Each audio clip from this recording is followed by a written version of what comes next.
हनुमान जी ने किया था सत्यभामा, गरुड़ और सुदर्शन चक्र का घमंड तोड़। एक समय की बात है जब भगवान श्री कृष्ण की पत्नी सत्यभामा, उनके अस्त्र सुदर्शन चक्र तथा वाहन गरुड़ तीनों को अपनी सुंदरता, शक्ति और गति पर अभिमान हो गया। तब भगवान श्री कृष्ण ने उनके अभिमान को दूर करने के लिए श्री हनुमान जी की सहायता ली थी। क्या थी पूरी कथा, आइए मिलकर जानते हैं। कथा के अनुसार श्री कृष्ण ने अपनी पत्नी सत्यभामा को स्वर्ग से पारिजात लाकर दिया था। तब से वह स्वयं को श्री कृष्ण की अत्यंत प्रिय और खुद को सुंदरी मानने लगी थी। वही सुदर्शन चक्र को भी यह अभिमान हो गया था कि उसने इंद्र के वज्र को परास्त किया था। भगवान श्री कृष्ण हमेशा उसकी ही सहायता लेते हैं, जबकि भगवान कृष्ण का वाहन गरुड़ ये समझता था कि मेरी गति का कोई मुकाबला नहीं कर सकता और भगवान मेरे बिना कहीं जा ही नहीं सकते। भगवान श्री कृष्ण को जब ये बात पता चला तो उन्होंने हनुमान जी का स्मरण किया। तत्काल हनुमान जी द्वारिका आ गए। हनुमान जी जानते थे कि श्री कृष्ण और श्री राम दोनों एक ही हैं। हनुमान जी द्वारिका पहुंचकर सीधे राजदरबार नहीं गए, वो राजकीय उद्यान में चले गए और वृक्षों पर लगे फल तोड़ने लगे। फलों के साथ साथ वो वृक्षों को उखाड़कर फेंकने लगे। ये बात द्वारका में आग की तरह फैल गई कि एक बंदर राजकीय उद्यान में उत्पात मचा रहा है। जब श्री कृष्ण तक ये खबर पहुंची कि किसी वानर ने राजोद्यान को उजाड़ दिया है तो श्री कृष्ण ने गरुड़ को बुलाया और कहा, अपने साथ सेना ले जाओ और उस वानर को पकड़ कर लाओ। गरुड़ ने कहा, प्रभु, एक मामूली वानर को पकड़ने के लिए सेना की क्या जरूरत है, मैं अकेला ही उससे मजा चखा दूंगा। कृष्ण मन ही मन मुस्कुरा दिए और कहा, जैसा तुम चाहो। भगवान की आज्ञा लेकर गरुड़ उद्यान में गए और हनुमान जी को ललकारा, बाग क्यों उजाड़ रहे हो, चलो तुम्हें श्री कृष्ण बुला रहे हैं। तब हनुमान जी ने कहा, मैं किसी कृष्ण को नहीं जानता, मैं तो श्री राम का सेवक हूँ, जाओ और जाकर कह दो कि मैं नहीं आऊंगा। इस पर गरुड़ को क्रोध आ गया और वे हनुमान जी से युद्ध करने लगे। तब हनुमान जी ने अपनी पूंछ बढ़ाई और गरुड़ को दबोच लिया। फिर पूंछ को एक झटका दिया और गरुड़ को दूर समुद्र में फेंक दिया। बड़ी मुश्किल से गरुड़ अपनी जान बचाते हुए दरबार में पहुंचा। गरुड़ ने भगवान कृष्ण को बताया कि वह कोई साधारण वानर नहीं है, मैं उसे पकड़कर नहीं ला सकता। गरुड़ की बातें सुनकर भगवान मुस्कुरा दिए।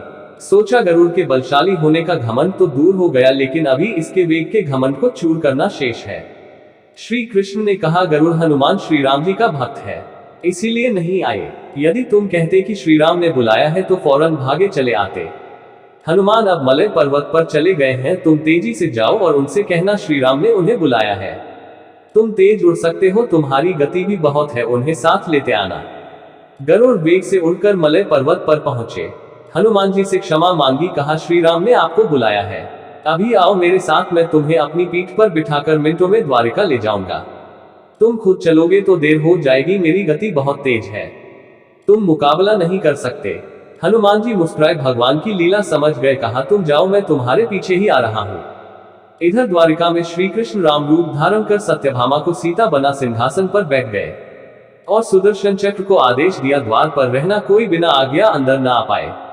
श्री कृष्ण समझते थे कि श्री राम का संदेश सुनकर तो हनुमान जी एक पल भी रुक नहीं सकते, अभी आते ही होंगे गरुड़ को। तो हनुमान जी ने विदा कर दिया और स्वयं उससे भी तीव्र गति से उड़कर गरुड़ से पहले ही द्वारका पहुंच गए। दरबार के द्वार पर सुदर्शन ने उन्हें रोक लिया और कहा, बिना आज्ञा अंदर जाने की मना है। जब श्री राम बुला रहे हो तो हनुमान जी विलंब सहन नहीं कर सकते। उन्होंने सुदर्शन चक्र को पकड़ा और मुंह में दबा लिया। इसके बाद वो दरबार में आ गए जहां सिंहासन पर श्री राम और सीता जी बैठे थे। हनुमान जी सब समझ चुके थे।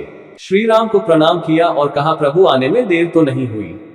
साथ ही कहा, प्रभु माँ सीता कहाँ है, आपके पास आज यह दासी कौन बैठी है।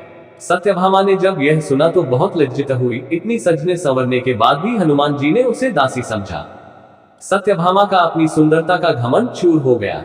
तभी गरुड़ तेज गति से उड़ने के कारण हौंकते हौंकते दरबार में पहुंचा।